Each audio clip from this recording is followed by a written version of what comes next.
quiet seaside town, an evil laid to rest centuries ago, has risen. An abandoned fortress deep in the swamp holds a secret that could save the village or destroy it. Now, a band of adventurers sets out to dig up the wounds of the past and bring the light of day to the roots of ruin. This is Tabletop Gold.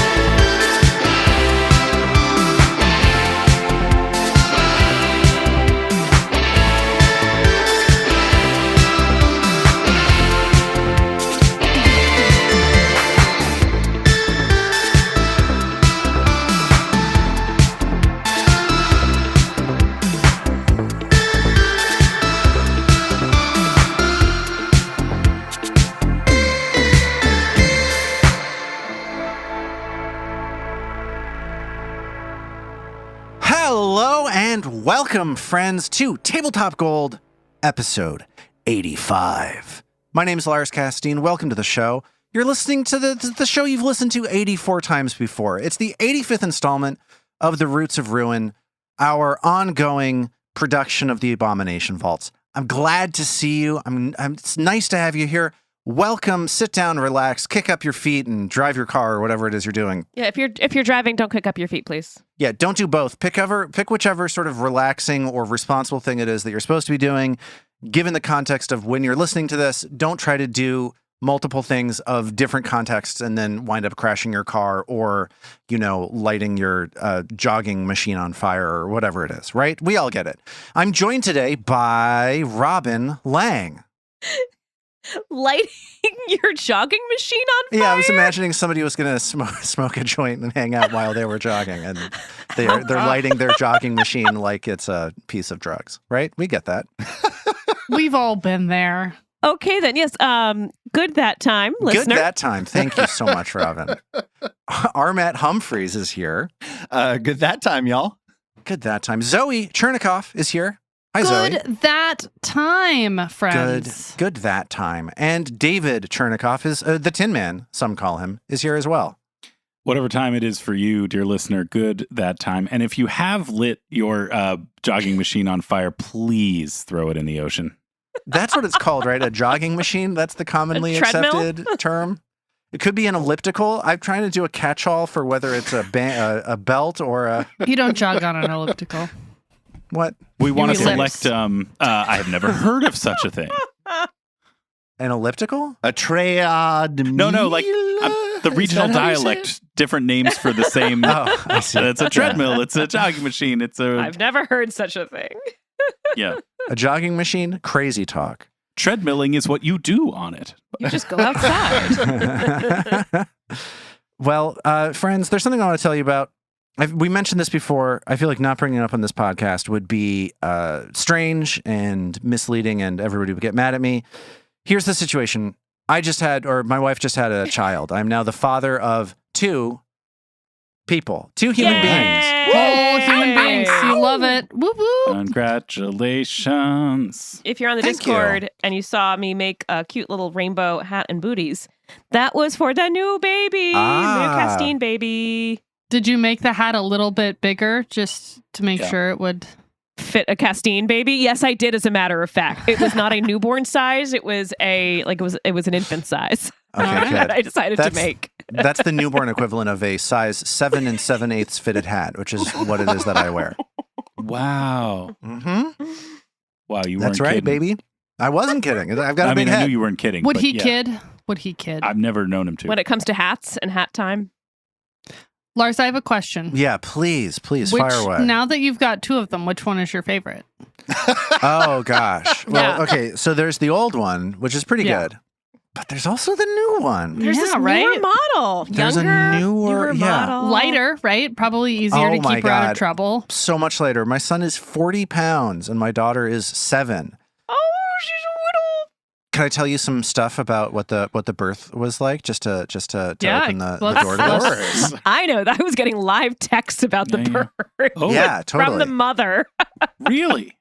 Because it was a work day. And so we had been texting about, it was like a dress down day. So we'd been texting about what we were going to wear for this dress down day. And she says, well, actually, guys, I'm in a lift right now. I'm not coming to work, and I'll let Lars continue the rest. Yeah, we woke up and put her in a lift because she was like, I have a lot of pain today for some reason. It's like, I should say, I checked with my wife and she is A-okay for me to talk about any and all things related to this. I'm not telling tales at a school. But she woke up and she was like, I feel kind of bad. I don't know why. There's like a pain in my body, in my stomach area. Like she described what it was like to be having a baby. And then got into a lift and rode 40 minutes screaming at the top of her lungs, apparently. And this Lyft driver, it sounds like, was a complete like saint. He was like, listen, I have kids. We're going to get you there in time. I do have another job that I need to go to in Long Island City in about 20 minutes, but it's okay. I'll call in late for that. It's no problem. We got to get you to the hospital right now. Because she gave birth out in Long Island. And when she got there, they essentially were like, we can get this baby out in no time flat. So I had to get our son to school. I had to... oh, right. You like assumed you had 4 or 5 hours. Because the thing about babies is that like in movies, it's like, you sneeze and it's out. And in real life, it's like days of your life go by and you're like, does this ever end? And it doesn't. Totally. When my son was born, she went into labor at 7 and he was out at 7, 12 hours later. That's incredibly fast for the And it was record. very fast. In this situation, I had to lag. I was lagging behind her about 2 hours because I had to, get my son wasn't able to go to school by the time she left. So I had to get him over there. And then I had to get my own car and it was rush hour traffic at that point. So everything took a lot longer. I got to the hotel. The doctor was like, let's go. And then a half hour later, I had a baby. Wow. Right there. It was crazy. It just was like pop, bang. Any other Ammo. sound effect sounds you want to throw She in had there? like exactly enough time for an epidural, and then Yeah. And then she was She's- like, let's just give birth. I mean, half the text were like, I'm gonna have this baby in this lift. Like, no, you're not. Yeah. But apparently that was a real possibility. It was a Yeah. real possibility. Apparently she was doing the thing from the movies where she was being wheelchaired down a hallway screaming at the top of her lungs, just like Julianne Moore in the classic romantic comedy 9 Months. God, that was a good one. It is a good one. Hugh Grant is incredibly handsome in that movie. He really, that's like the top of the chart as far as Hugh Grant handsomeness is Interesting. Concerned, in my opinion. Interesting. But I had to solve a whole problem of like who picks up my son from school. And then I was like, oh, we're done here. I can pick him up from school. This And I is just great. went and picked I him can up. It was great. Did you tell him when you dropped him off that the baby was on the way? I guess he probably saw Sonny. So he was for like- sure. Yeah, absolutely. Absolutely. Was he excited, concerned? Where was Soren on this scale?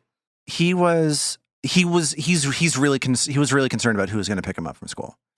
Sure. That fits in with the 3.5-year-old mentality. Yeah. Looking out for number one. Breaking the fourth wall here a little bit. We all know, but what is this new human being's name? Her name is Nora. Love it. Which Love it, I felt good about the name. It not for any particular reason, not for any real idea or whatever. I just felt right, and we just went for it. Short Well, I feel for like it's a good name. Belcora. Yeah, we named her Does rhyme. Belcora Haravex Augriel Casteen. Yes. Her middle name is Augriel, right? Of course. We got to check if you can get the rights from Paizo for all that. This could end That's up in personal court. use. Yeah. All right. Okay. And it's a good thing Sonny did not give birth in the lift because, then you would have been obligated to name your daughter Lift, So That's right. And you would have Which had to would have pay been for 2 terrible. passengers in that lift. Oh, yeah. And no car there it seat. is. They'd probably kick her out. Would have had to put a mask on her immediately, upload a photo for a profile picture. It would have been a whole mess. All right. So if a person unexpectedly gives birth in your lift, like how many stars do you dock the rider for that? Is that just the standard, like something went wrong, so it's 4, or do you get to go all the way down to a 3? Or are you just being a jerk at that point and you got to go with the 5, but just leave a little feedback? I'd say a 5 and a passive aggressive comment is where you want to go. You want to say hey, next time you're giving birth? Yeah. Yeah, not in this lift. I was having a different thought, which is what percentage do you tip if you end up giving birth in someone's lift? Is that 100% tip? Is that a 500% tip? Like, what's the... How big is the placenta? I mean, I yeah, think 'cause you got to pay legally the the cleaning child fee. is actually now the Lyft driver's child. Right. So there's legal complications. It's a Rumpelstiltskin there. situation. Yeah, for those fans of the Witcher series, it's the law of surprise. Oh, What surprise! The law of Here's a surprise. baby in your car. I will return in 20 years' time to claim. Hey, the Witcher is pretty good, right? The Witcher is what a nice thing that The Witcher is. Anyway, Congratulations. A whole new human in the Casteen Congrats, family. Lars. Yeah, new bravo. human. Thanks. I feel good about it. We're having a good time over here. My mom's come up, and we're just sitting around the apartment, changing diapers and getting coffee and stuff. It's a good time. It's been pretty fun. It's like genuinely been pretty fun. I have a good time with this stuff, so I feel great. I don't know. Hey, that's Hey. what's up. You want to move on? Let's move on, shall we? Too much attention on you? Yeah, it could be. I'm feeling a little self-conscious and don't have a comfortable way of getting out of this conversation. So let's instead. Bits? I want to thank everybody who's left a review for the podcast at their podcast app of choice, such as this review that came in from Harley Brandt on Apple Podcasts. And they say that they are scared to catch up to the most recent episodes because it will mean that they can no longer binge the show. And I want to say to them, I hope you're having a good time still binging the show now that you've caught up to the most recent episodes. I hope you stick around, and I hope you and I appreciate the review. It was a very nice review. Thank you so much. Thank you. Thank you. Thank you. Thank you. And hey, guess what? We're breaking off a 5. It's episode 85, so we're going to promote some stuff. Here's what's going on lately. We've got our Discord. You can find the chat at our website, www.tabletopgold.com. You can talk about the show. You can submit hero points. You can hang out with what, in my opinion, is the friendliest, nicest, most thoughtful, funniest, coolest, best community out there on the internet. 100%. Hell Agreed. yeah. Yes. So that's one option. At our Twitch, we've been playing tabletop role-playing game related games. Armat and I have been streaming Vampire: The Masquerade Bloodlines.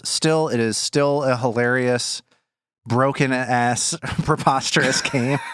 It's so good and so bad all at once. It's a land of contrasts, that game. And I started playing Into the Breach, the tactics mech combat game, which is cool as well. The other day, I streamed it and played bass along with the music per a request of one of our listeners. So there you go. You slapped that bass.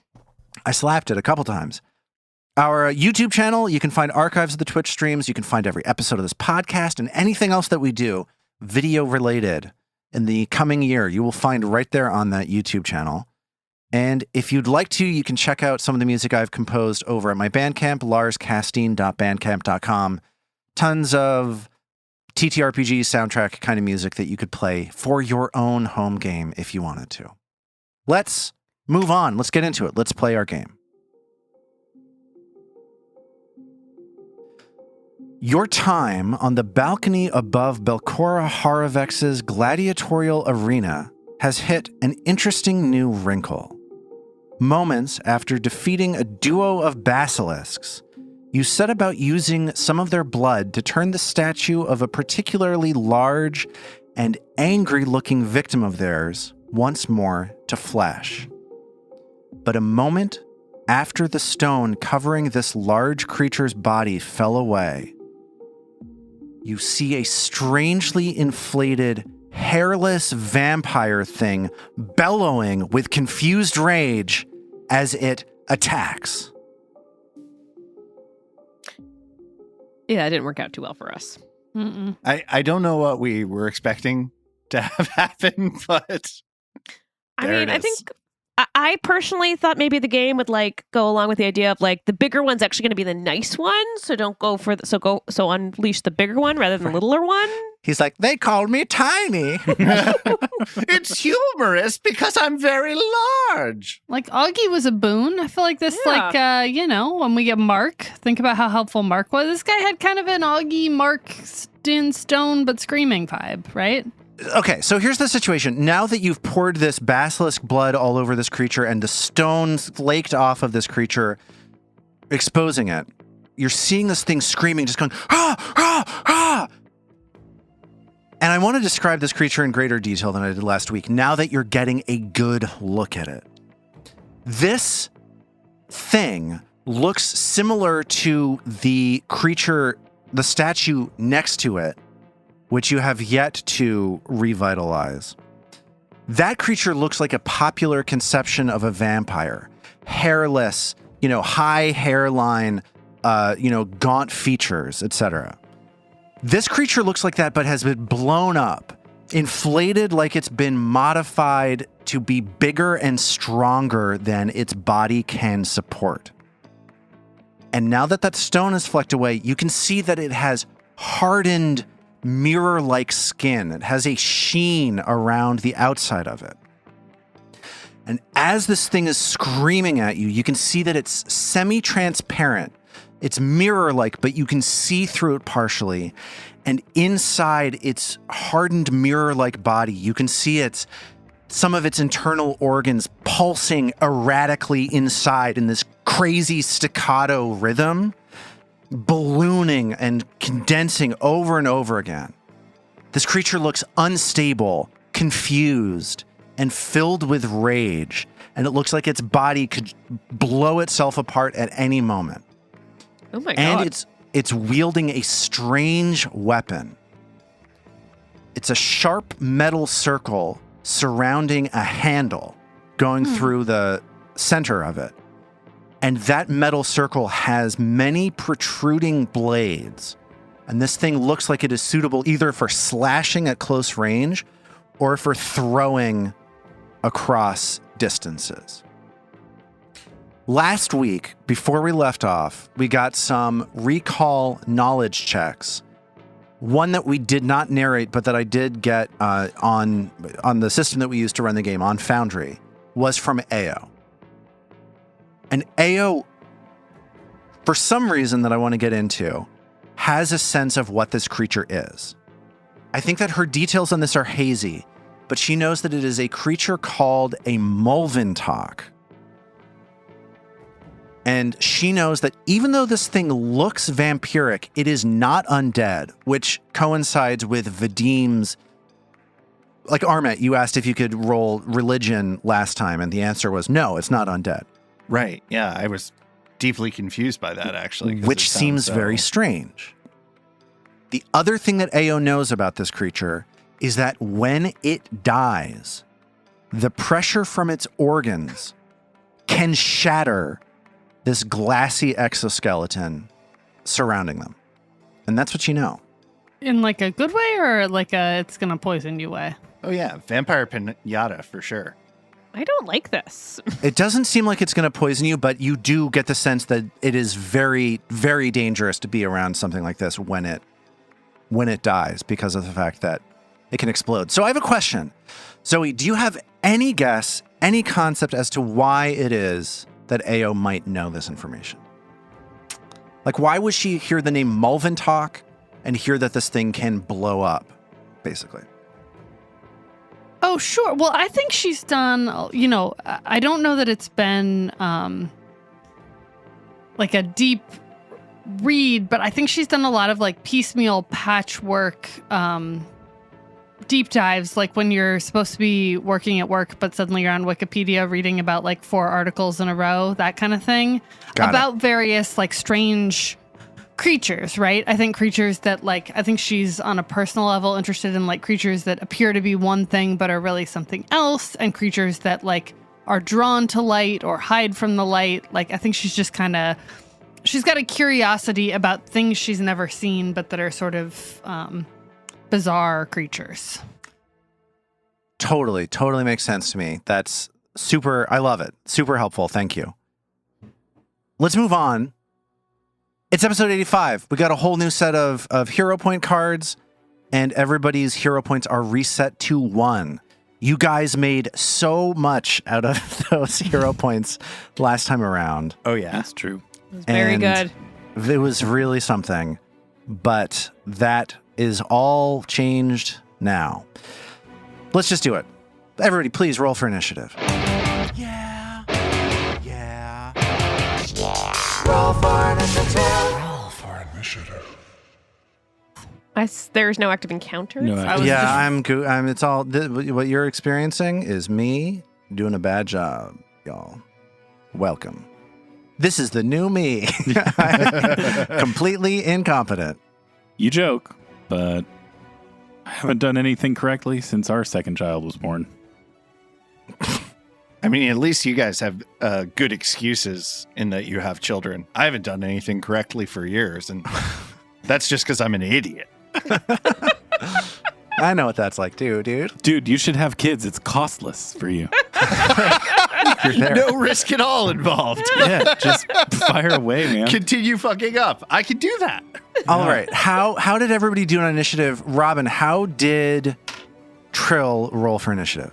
So Trill at the moment is being held in the air. Yeah, I wanted By to I Mag. wanted to describe this whole situation. Maybe we should do that before we go through the initiative rolls. Yeah. Here's the situation as we're rolling for initiative. This creature is going ah, ah, ah, and screaming as it has been dissolved. Mag is holding Trill up in the air, holding her maul in one hand. Because Trill was like anointing this thing with the blood of the basilisks, basically. How should we model this mechanically, guys? How do we model Trill being up in the air? Can we say that Trill is flat-footed until the beginning of her turn? I think Mag just has to maybe take an action to put Trill down. Would that make sense? The dropping Dropping action is a free action. action. You'll take damage and land prone, but you could do it if you wanted to. I think it would also make sense if Mag wanted to just drop Trill like a hot rock and risk hurting her and having her fall prone. That would be the free drop action, or spending an action to, Yeah, replace her either like more gently onto the ground right. or to sort of like toss her, like repel Yeah. her a little bit further away We're from not doing the any danger. dwarf tossing. That would, those might have other consequences too, but that would cost an action, but it wouldn't necessarily result in Trill Okay. like just dropping to the ground like a sack of flour. Let's do Yeah. that instead that, of yeah. let's do that instead of the flat-footed. I'm going to say if Mag ends her turn with Trill still being held, I'm going to reevaluate this situation. Yeah. So Trill's at the whim of Mag. Yeah, and Mag is going to burn an action here. Okay, so Mag and Trill being held up in the air, pouring the basilisk blood on this creature. Vadim on the other side of Mag, flanking this creature, intentionally setting up a better tactical situation in case things went south, which it seems like they have. And then I've got AO a little bit of ways in the shadows. So, let's do it. How did everybody roll for initiative? Robin, I was talking to you before. How did you do? So with Trill being held up, Trill's obviously not ready. Which then makes sense that I would roll a bloody 2. So Trill ended up with a 14. Not good. Armat, how did you roll for Vadim?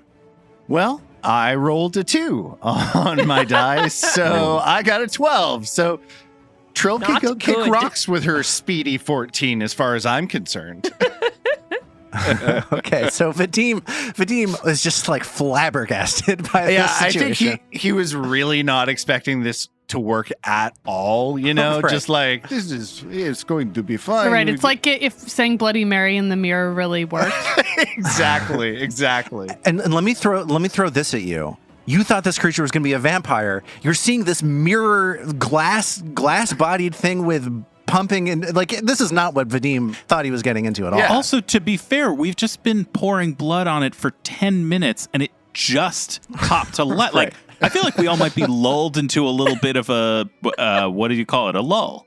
Yes. Like, Yeah. just thinking, I don't know if this is going to False sense of security. Mag's hand or arm is cramping, and then all of a sudden this thing pops to life and is absolutely horrifying. Also, it's like a Yeah. pretty immersive experience to take the.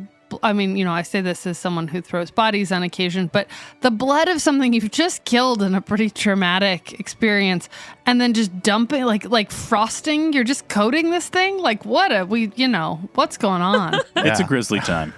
Well, Yeah. I think what we can definitively say in response to David's comment is that we can wish this lull bye.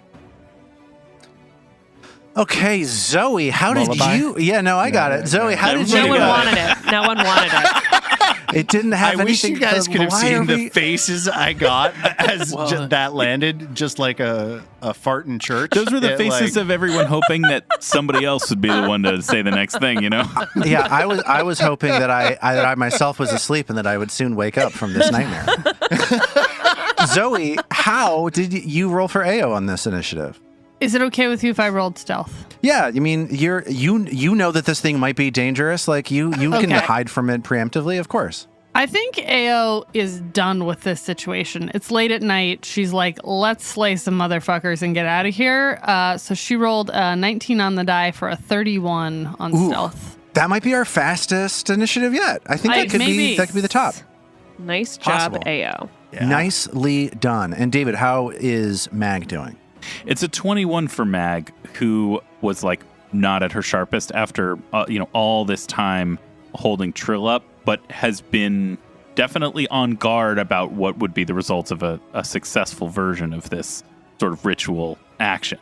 She's been faster, but guys, she's been slower. Well, she's still pretty quick. I'm going to spoil something. She's number 2 in the initiative behind AO, so she's doing okay. As this creature bursts out bellowing, like I said, it is AO's turn at the top of round 1. AO, in the shadows, sees this creature burst forth, spraying shards of rock all over the place. What is AO going to do?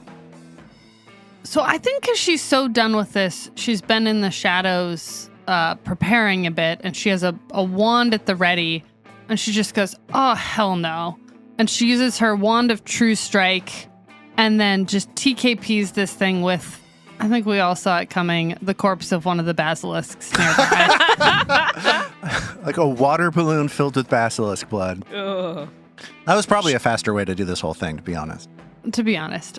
So that is, I rolled a 22 or a 26. So 26 strikes. 26, that absolutely hits. And I get 2d6 on top of that. You sure do, because of your sneak attack. That is a total of 23 damage on this mofo. 23 Nice. points of damage as Nice. this creature's mirror-like carapace takes a big chunk of damage from the basilisk. And I was just like, we're done. We're done here. Finish it off. So it's like mid-scream, it's like, poof, and it gets slammed in the torso by this creature as it is Mag's turn. Well, first order of business for Mag is going to be replacing Trill back onto terra firma. So I think what we said was that takes an action. Yeah. And I'm guessing, Lars, that at that point I can choose to put her down anywhere adjacent to me. Of course. Okay. I would like to put Trill down on the other side Aw. of me, away Thanks. from the The mad You're guy. not going to just set her down right in front of the Malvin talk? no Aw, away. he's a good friend. Just like place. Mag will place her body between Trill and the The giant glass evil rage beast. rage machine, yeah. Yeah, and then I'm already next to it, so that's convenient. Yeah, you set this up for exactly this situation. Yeah, so I think action 2 is going to be grabbing the maul with her second hand, so she's wielding it properly, and then action 3, I'm going to recall knowledge. Okay, no, great. I'm going to. You fail. I'm going to. I'll tell you something untrue about it if you want me to. That's perfect. Will be a strike, a two-handed maul strike, and that is a 22 to hit. That 22 hits only because you are flanking with Vadim. It is just because of how well the two of you set up this situation ahead of time that is going to pay off. I love it. Teamwork. It makes the dream work. Teamwork It does make the does. dream work. It turns out to be true. I've heard that. We really do well when we plan out a fight. That is part of what this group has got going for it. Good improvisers, but better planners. That is 16 bludgeoning damage. So in the course of just a couple of seconds, bang, this basilisk slams into this creature. Bang, this maul swings around and hits it in the back.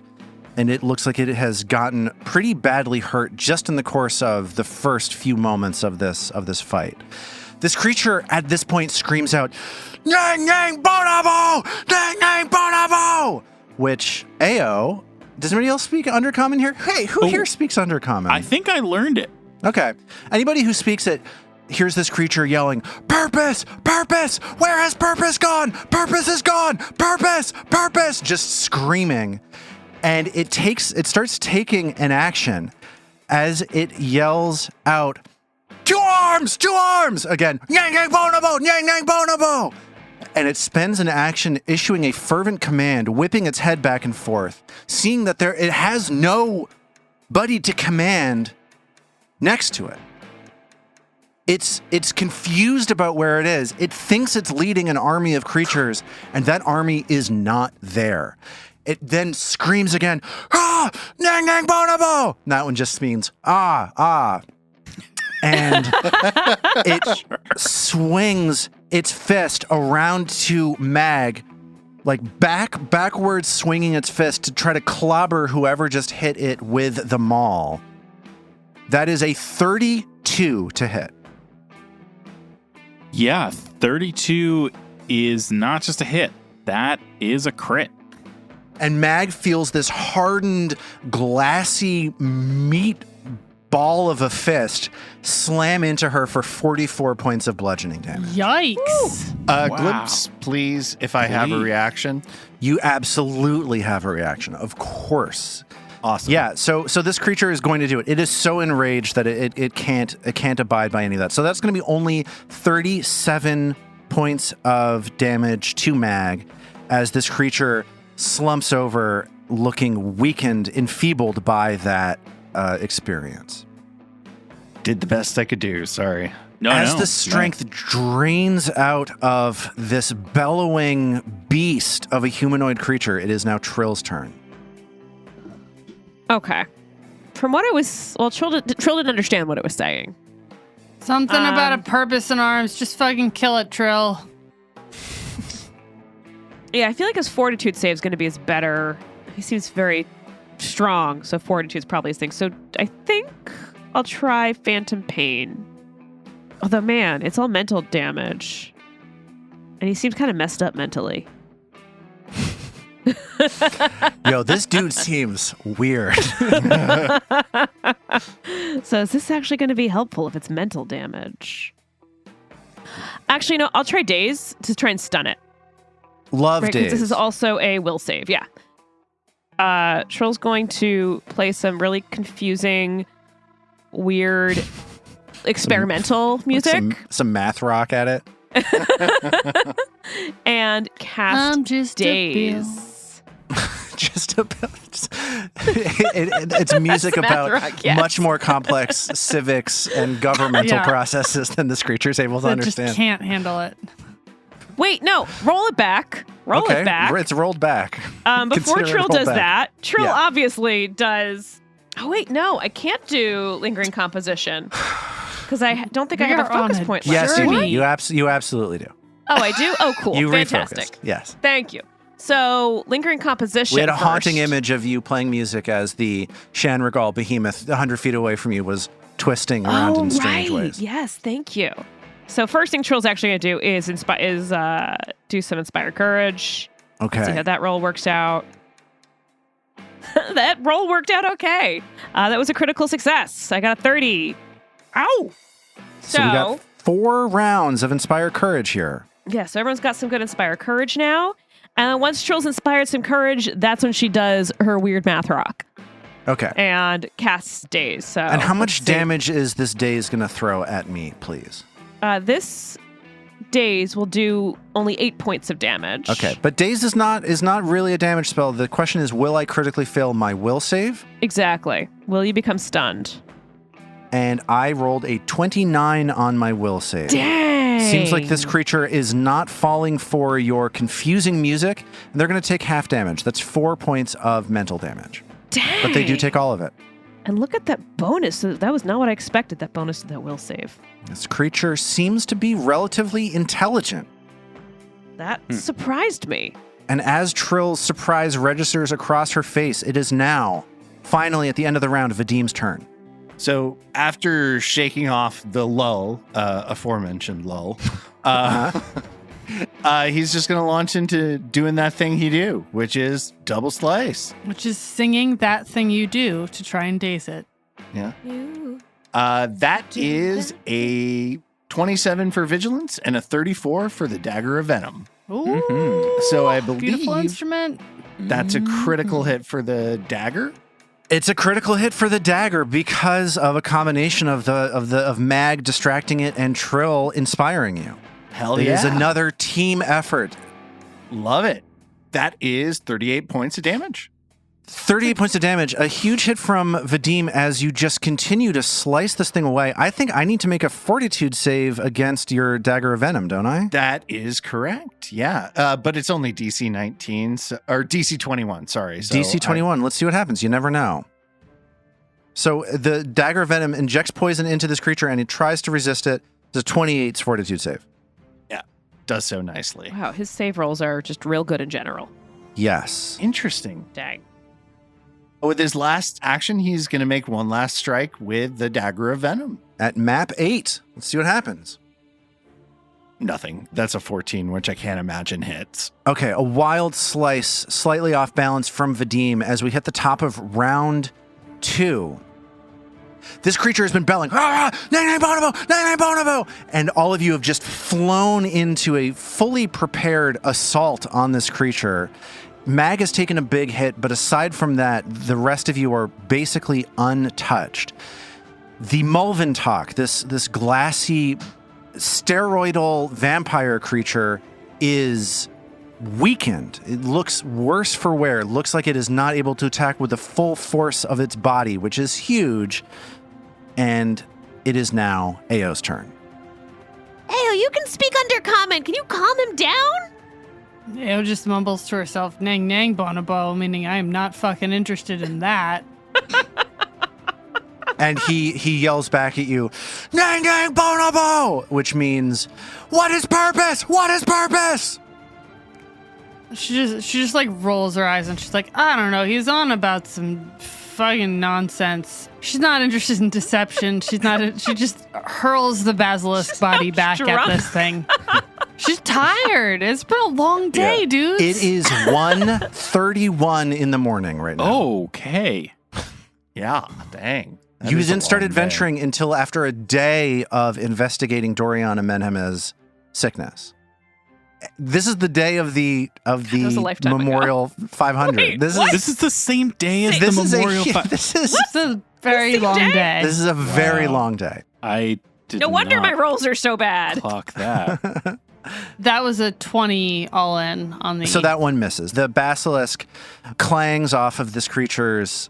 There's just basilisk blood slopping around. It's really Yes. gross. It's a whole Jackson Pollock situation right now. And with that, she pulls out a scroll.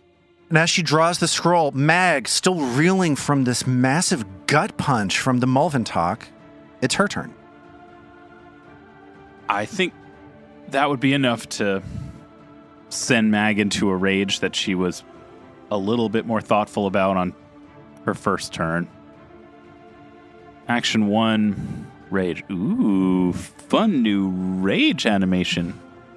I can only see part of it when I'm wearing the red glasses because it's all Right. red. Whoa. I can just sort of see something whoa. fizzling. Is fizzling a word? Yes, of course. Absolutely. You can fizzle out. Why not fizzle it? Why not fizzling? Okay, second action, gonna try demoralize. And Mag now speaks Undercommon. So no penalty to this demoralize. Although I think I can demoralize anyway because of my my Fury Instinct your intimidating Barbarian glance or whatever. situation. Yeah. Stink eye? You Yeah. can give her the Barbarian stink. You can give her the stink stink eye. Yep.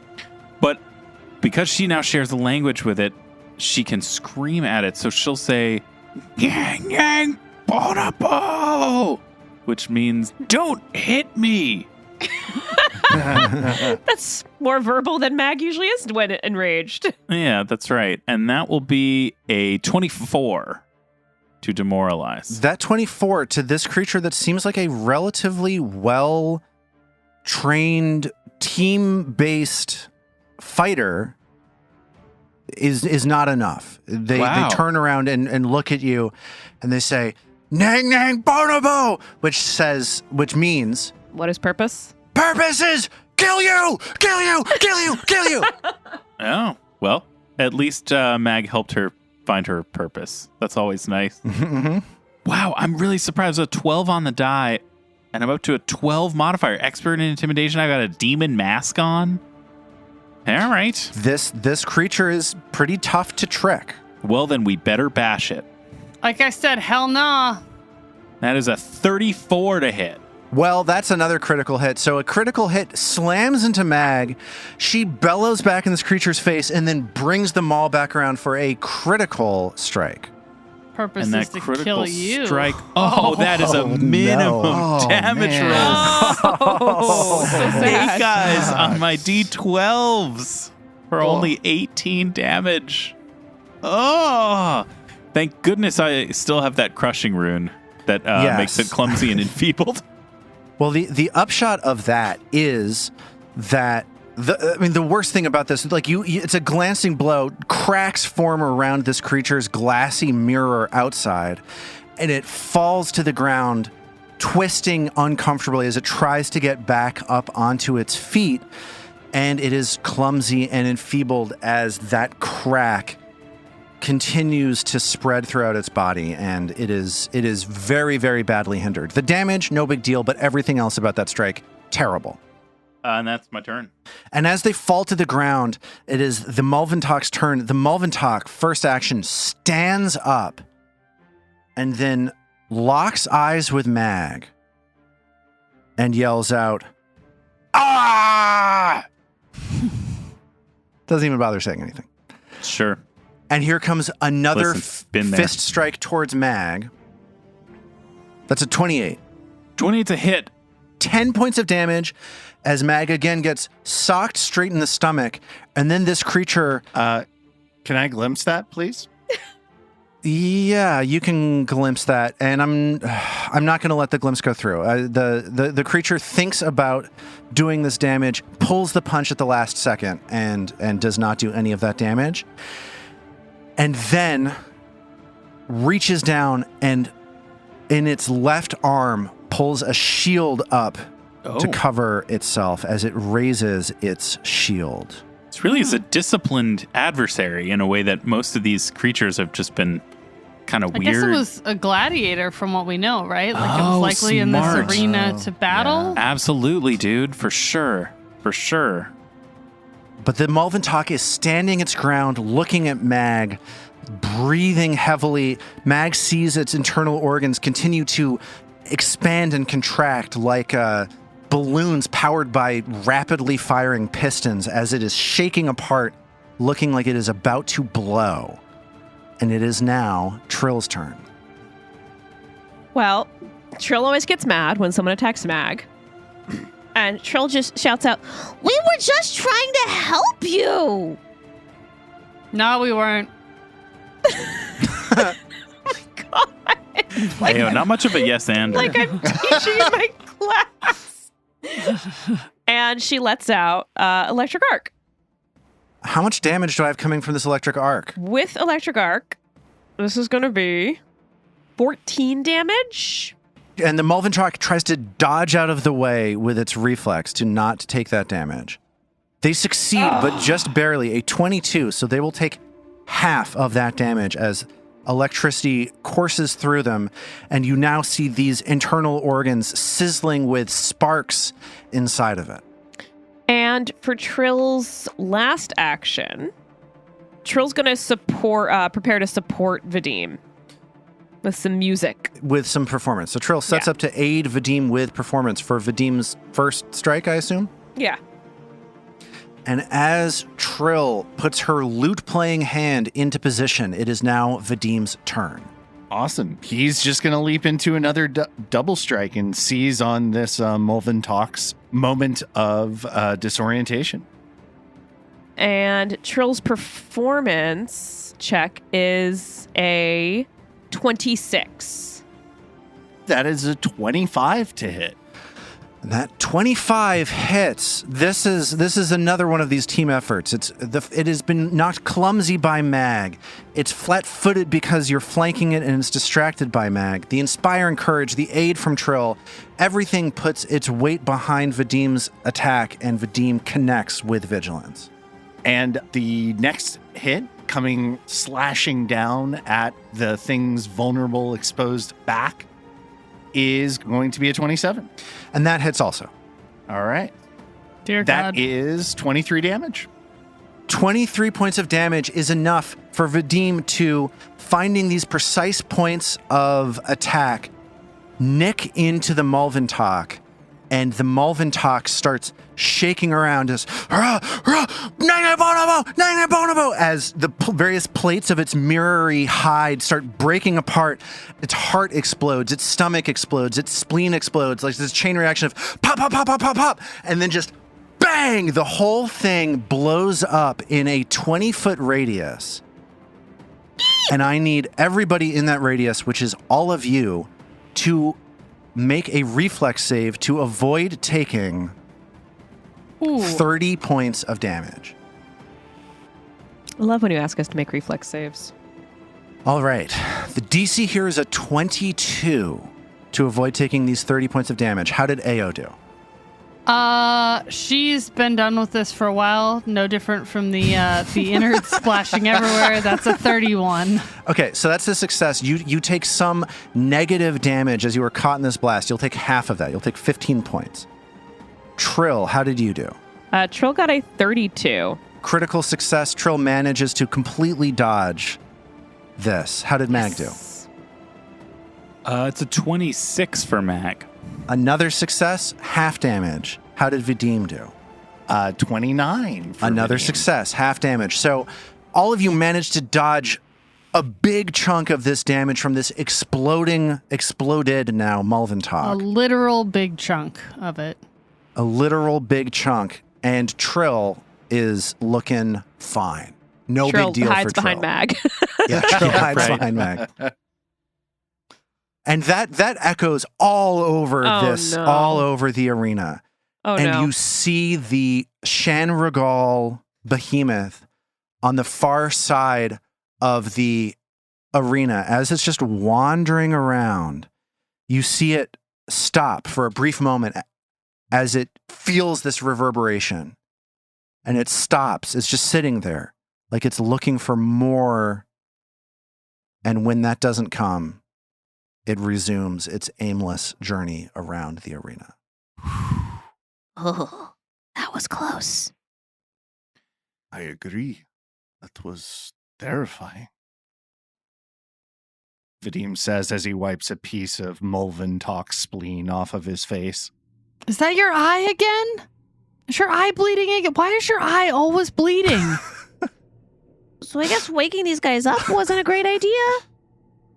I think we only had an hour with the blood from the thing I've been throwing around. Presumably, we've gotten a little bit of blood on that other thing. This guy sucked, right? This guy sucked so bad. Do we want to wake that other one up? Or is that going to suck too? I don't know. It might suck too. Yeah, you guys have this choice because if you try to leave, that basilisk blood is no longer going to be able to undo the stone on this other seemingly salvageable statue. This one showing the not blown up, not roided out version of the creature that the Malvintok seems to have been derived from. I mean, he looks less gladiatorial? Should we try it again and risk it? And risk that thing down there? Or do we just cut our losses and go? Do we want this information that badly? What information? What are we even going to learn? You always learn something. Today I learned that when a Malvintok dies, it explodes and you have to hide behind your friend.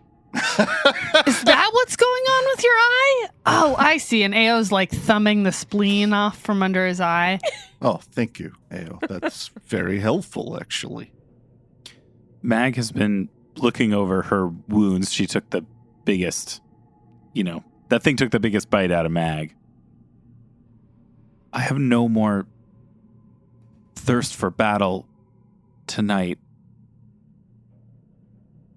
But I can't see leaving here when there's more to be learned. Soon I'll need rest. But I have one more combat in me if it will bring us any closer to understanding the horrors of this place.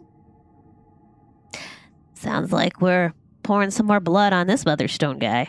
Whatever. And Ao's just using Mage Hand to kind of like fling basilisk blood at this other thing. She's like, let's just get it over with. I was about to ask if Ao wanted to use Mage Hand this time round to do it. She's doing occasionally Brilliant. doing the you know how when you're in the pool and you do the little squirty thing with your hands where you suction them together. She's like Mage Hand is just doing that. There's like little bits of blood flying at this thing. So I would also argue that now we know how long it takes for this to work.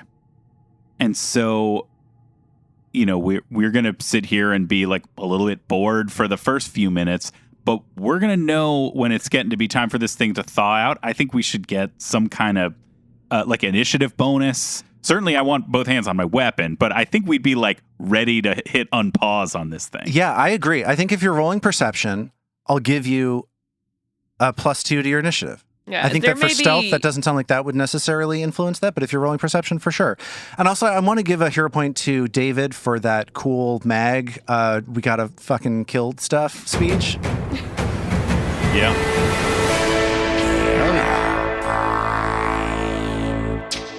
So it sounds like you guys are using Mage Hand to squeeze out another basilisk onto this statue? Do The you truth think is out there. while Ao's doing that, there's time maybe for Vadim to lay on hands for Mag? Yeah, that's just what I was going to say is Look at that. before We're all we reading start, each other's mind. Oh, like one lay on hands. yeah. There it is. And while you do the one lay on hands, Trill's going to refocus. And because lay in hands is sort of a touch instant spell, the 10 minutes may give Vadim long enough to refocus, depending Yes. on how Lars feels. So you can immediately touch Mag to lay on hands. She'll get 18 hit points back. And then you can spend 10 minutes, each of you refocusing. The basilisk blood would still be potent within that time. And it is now 1:41 in the morning when you're done with that. Awesome. Whoosh. Now the wild mage hand has been like painting this stone guy with basilisk blood. Occasionally it takes like a limb and kind of just sprinkles some of the blood out of that over. It's deeply distasteful if you watch the whole set of things the Mage Hand has done. Right. Ao is being incredibly disrespectful both to the basilisk and this statue, it sounds Yeah. like. Lars, remind me what day of the week this is. Oh, sure, no problem. This is Toilday, the 25th of Desnus, in the year 4721 AR. So it's Toil Day, Bloody Toil Day is what you're saying. That's right. That's right. That's correct. God, we keep firing him and he keeps coming back. If only it had been Sunday, that would have worked out It so would much have been better. such a better joke, but I wasn't willing to let it go because I Yeah. have a problem. Tuesday, Bloody Tuesday. I don't think that song would have been a hit, guys. I don't think that would have worked out. First off, it was a Sunday that the thing happened on, so why are they singing about this Tuesday? This Right. historical No event. reason. This is the wrong day of the week. It took them 48 hours to process. I don't know. Right.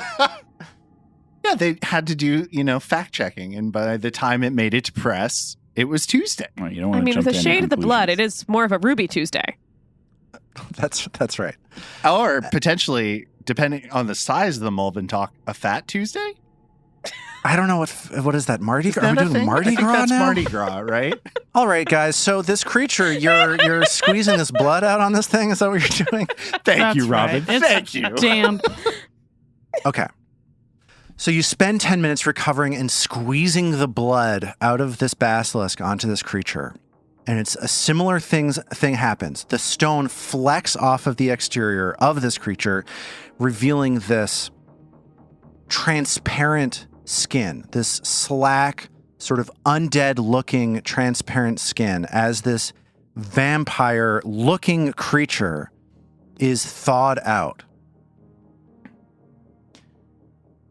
And as these bits of stone fleck out from it, this creature just looks around, seizes its heart, and looks from face to face, looking for somebody that it recognizes too, and just spits out, "Nang nang bonabo, nang nang bonabo," which means, "War Chieftain Kerfel, Belcora has need of the eye."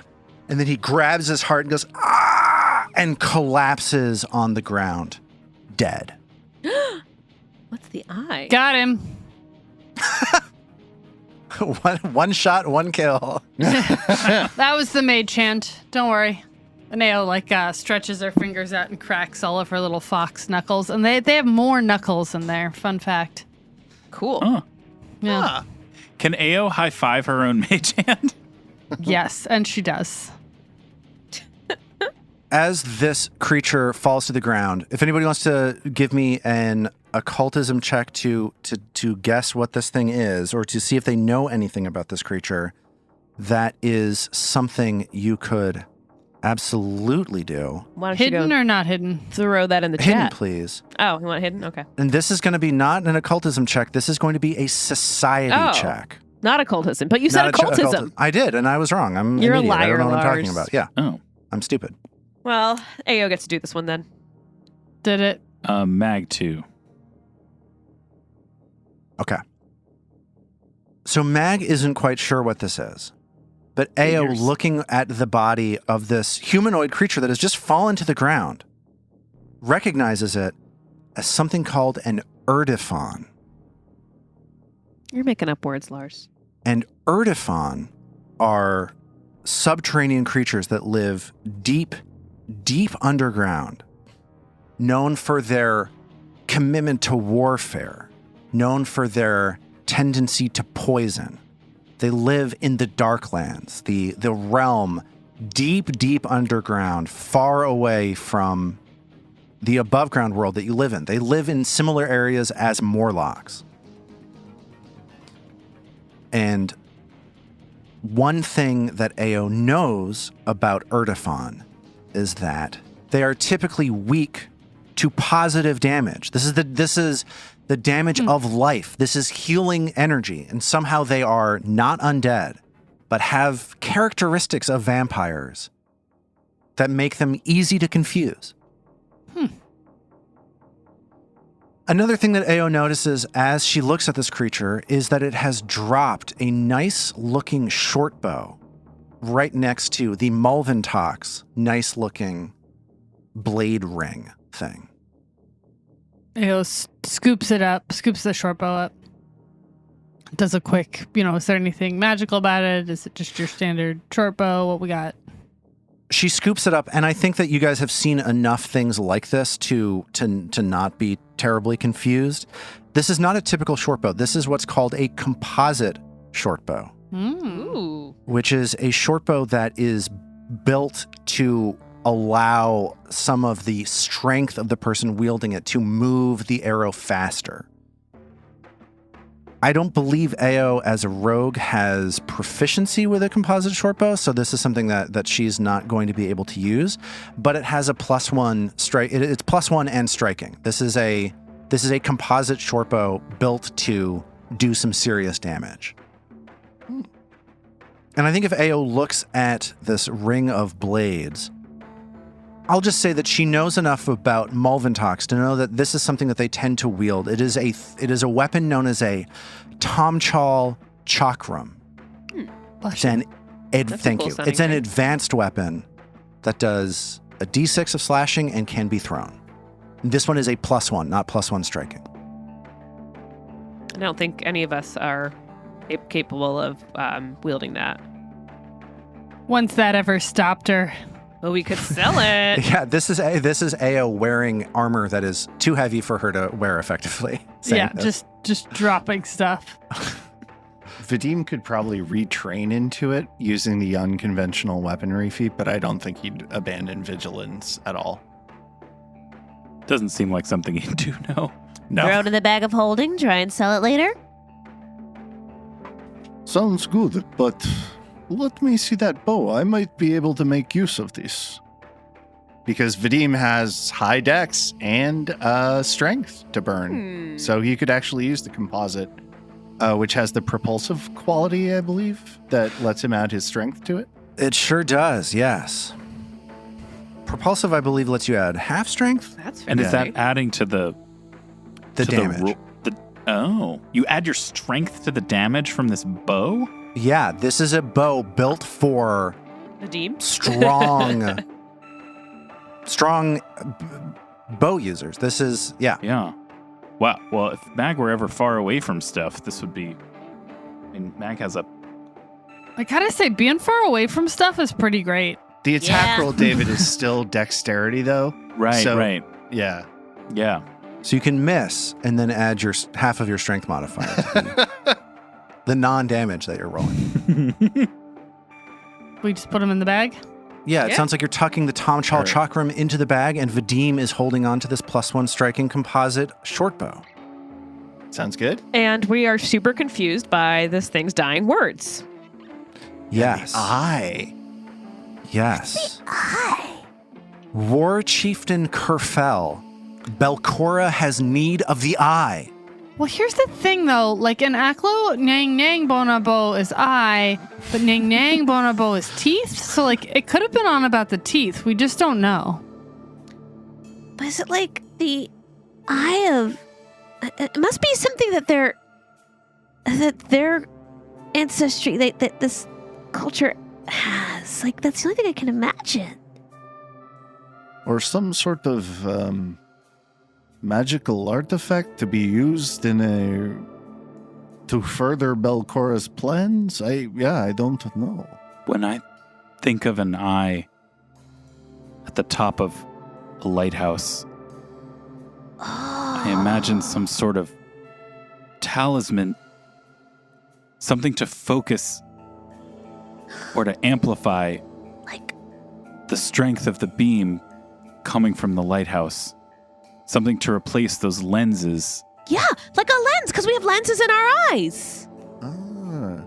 And Volok used to create lenses for the lighthouse, but they've long since been destroyed. So Belcora would need some sort of focal object. Is she looking for a new lens? Oh no. Well, the more I think about this, the more I feel this is something I'm getting sour on. You know, Oh, I'm- stop it! Armat, please. Stop it! Fucking please. like there's stuff happening. What are we doing? that was perfectly in character. No, that was bad. I'm so please. Your misery just feeds me and makes me But stronger, it's going you to be our guys. listeners' misery. It's They love it. My I think that enthusiasm remains undimmed. I think the speculation about what this could mean comes unbidden to Mag.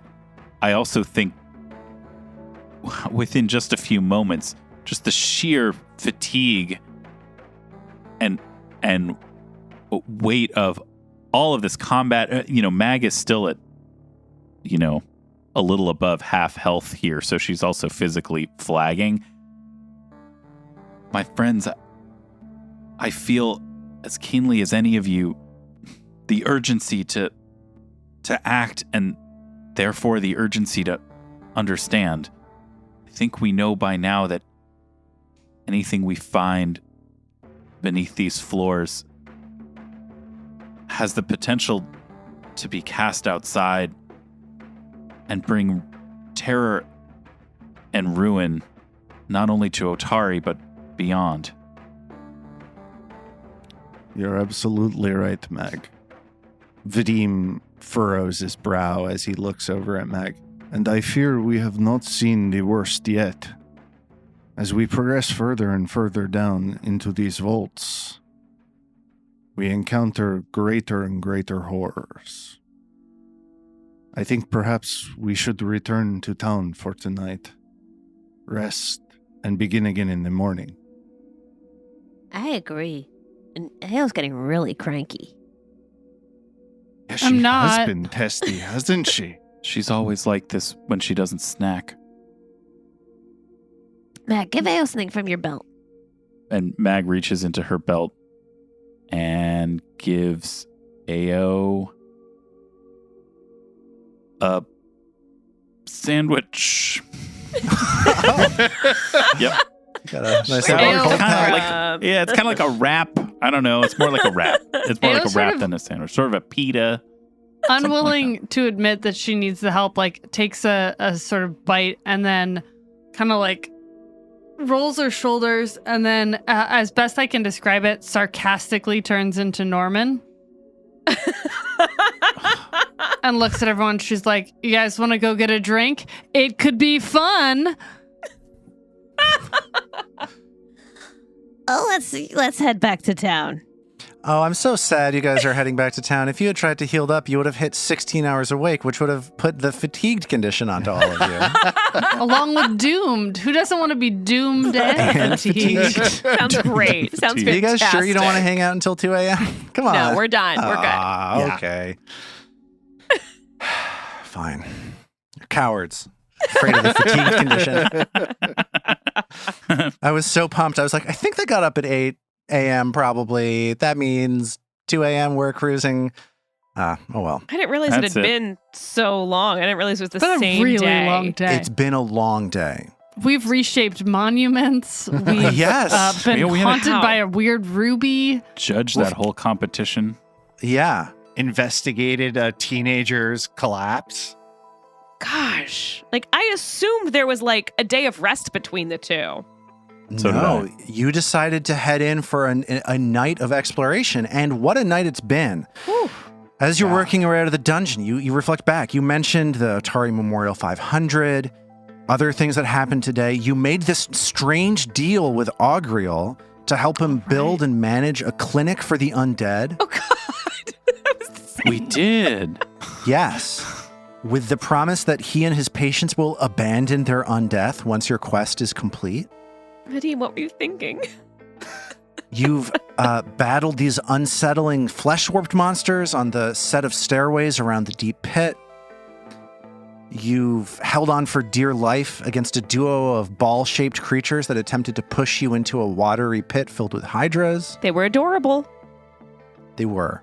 Thanks, Yeah. Vanessa. You were caught off guard by a pair of mimics, one of whom told you about the taste of many of the area's inhabitants and then became your friend. You blasted through the bones of a hulking undead gladiator, nearly got sliced to death by an elaborate blade trap, and then, of course, confronted this duo of basilisks and defended yourself against the bizarre, mirror-skinned creature known as a Mulventalk. And you work your way back to town. And I think you do become fatigued on the way back as you're walking through the swamp and the forest and down the hill surrounding Otari. It's been such a long day that you become fatigued. If you get a good night's rest, that will go away. Winds up probably not having much of a mechanical impact on what it is that you're doing. But you guys are as tired as you have ever been as you see the moonlight of this spring evening rippling, reflecting on the small, choppy waves of the water south of Otari. Has this path always been this long? Has it always been this steep? Come on, it's not that bad, says Norman sarcastically. Vadim rubs his eyebrow and sort of looks down. Well, we're almost there. We're out of the dungeon. Let's just keep it together till we get back, okay, everybody? And Trills just starts to beeline for Crow's Cask for her room, the room she takes there. And where are the rest of you going? I forget where you guys sleep. Mag usually sleeps at the Dawnflower.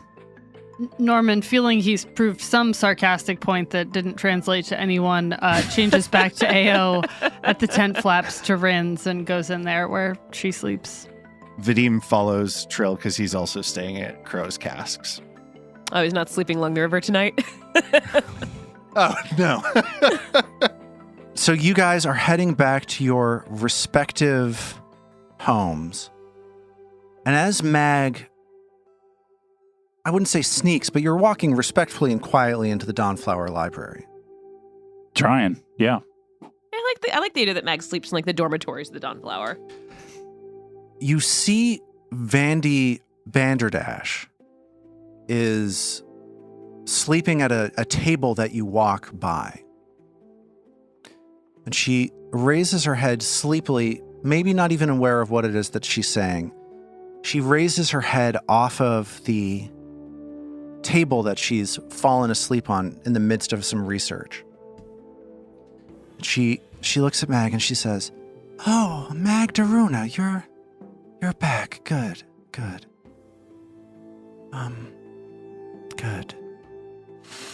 Oh, why did you do it? Why did you let Carmen leave with the cooperative blade? I think it's strange that you helped the thief. I don't know." And she looks sort of half asleep, but she's bringing up, that Mag, as somebody who lives here, gave the cooperative blade, which was kept here as a relic, gave it to Carmen Rajani, not a person that commands much respect.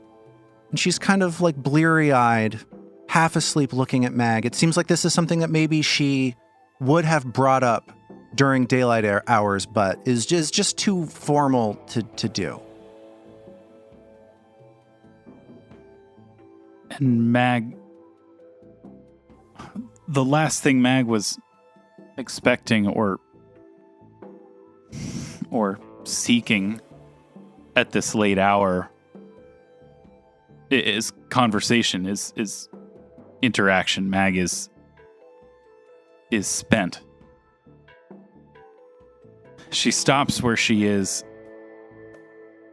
and her shoulders slump. She lets the bag of holding drop to the ground, like just short of dropping it carelessly. But it's as close to careless as Mag is physically. And without turning back to Vandy, she says, "It might be hard to understand. In its way, it's hard to explain. Carmen went his own way and took a path that none of us here would have taken. But a blade like that is meant to be wielded. A blade like that is meant to be used. And Vandy, I think that there are two kinds of people. There are people who gaze upon a blade like that within its case and think of what it means. And there are people who pick up a blade like that and take it forward and use it." She sort of yawns and she says, "Oh, well, I hope you're right. I hope he does something good with that. I suppose it's better than locking it up. Okay, man, good night. Sleep well." And as she hears Vandy lay her head back down at the table, Mag turns her head back briefly to look at Vandy, see if she's still awake, and sees that Vandy has already dropped off to sleep. Mag takes a sharp inhalation of breath, as if to speak and rouse Vandy again, but feels she couldn't form what she wants to say, even into a statement, let alone a question. And so instead, she exhales slowly, almost a sigh, and dragging the bag of holding along the ground, she finds her way to the bedchamber where she sleeps.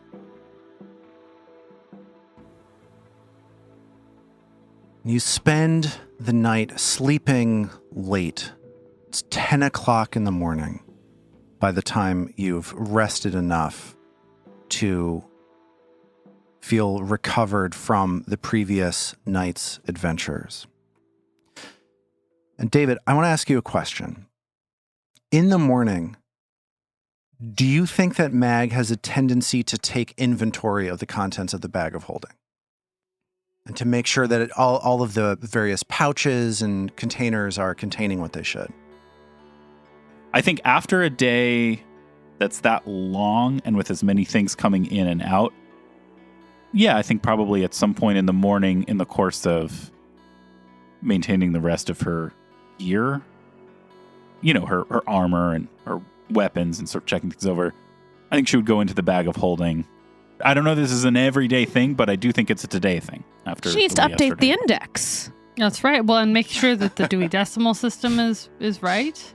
Okay, so you joke, but there are a number of new items that will completely break the category system of before. There may be recategorization needed. I was don't know not if there's- joking. I was thinking about the way Mag thinks. Yeah, no, it's serious business. Well, on this morning, as you're cataloging the new items and the old items left in the bag of holding, as the sun is looming above it's getting close to noon as Mag continues her preparations for the day. And she, of course, takes a look at a lot of these new items. This new Tomchal chakram that you just picked up. This climbing bolt that you found, this bolt that lets you climb up. You know, once you fire it, it lets a magical rope down that you can climb up. Right, there's all kinds of goodies. Man. And Mag, eventually, as she is cataloging all of these new things, While sitting in her comfy chair. while sitting in her comfortable chair in these comfy, relatively yes. Spartan quarters here at the Dawnflower Library, she gets to the pouch containing the red Lange ruby Ooh. found in Doriana Menhamez's stuffed griffin doll. Right, of course. And she is surprised to see that that pouch is empty and the ruby is gone. What? Oh, no. And we will pick up from there No. next time. Well, that seems suboptimal. Awesome.